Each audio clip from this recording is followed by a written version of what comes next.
kung ikaw, kahit isa lang ang demonyo sa'yo, pagkatapos ng bautismo, nagpabaya ka, hindi ka sumunod sa aral, yung isang demonyo lumabas, babalik yon, magsasama pa ng 7, di magwawalo, front runner ka na, 7 lang kay Maria Magdalena, 8 na sa'yo Mas masama ka pa kay Maria Magdalena nung una.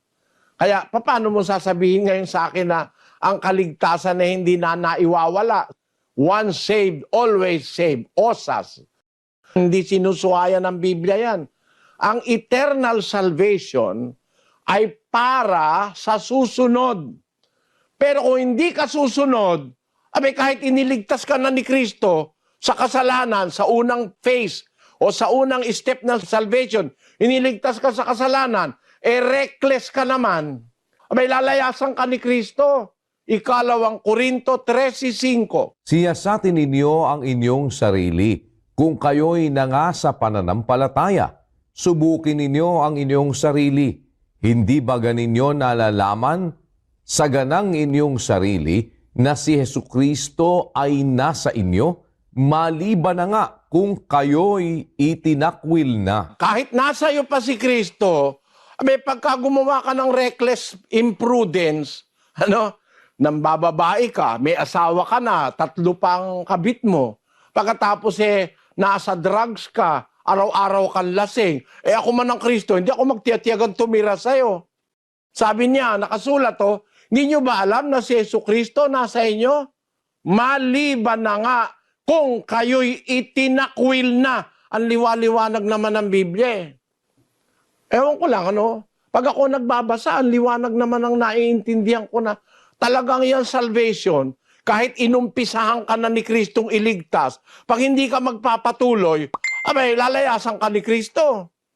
O kaya ang sabi ni Kristo, ang manatili hanggang wakas ay maliligtas. Kailangan mo ang pananatiling sumusunod sa aral, pananatiling tapat, huwag kang aatras. Gis 36 ng Ebreo. Pakinggan nyo. Sapagkat kayo'y nangangailangan ng pagtitiis upang kung inyong magawa ang kalooban ng Diyos ay magsitanggap kayo ng pangako.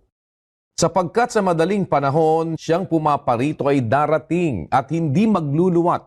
Ngunit ang aking lingkod na matuwid ay mabubuhay sa pananampalataya. At kung siya ay umurong, ay hindi kalulugdan ng aking kaluluwa. Liwaliwanag niyan, kapatid Anong liwanag ang gusto mo? Ang aking lingkod na matuwid, mabubuhay sa pananampalataya. Dapat magpatuloy kang nabubuhay sa pananampalataya. You live by the faith. Sabi kasi doon sa Gis 36, nangangailangan kayo ng pagtitiis, yung perseverance, upang kung inyong magawa ang kalooban ng Diyos, tanggapin nyo ang pangako. Sapagkat sa madaling panahon, siyang pumaparito ay darating at hindi magluluwat. Ngunit ang aking lingkod na matuwid ay mabubuhay sa pananampalataya. Kung siya'y umurong,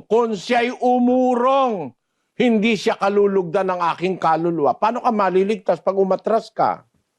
Sumusunod ka nga kay Kristo 1 taon, nung maka2 taon, sumunod ka uli kay Satanas. Paano ka na maililigtas nun? Mga pastor, maliwanagan nawa ang inyong mga miyembro, pati yung mga nagtuturo na once saved, always saved.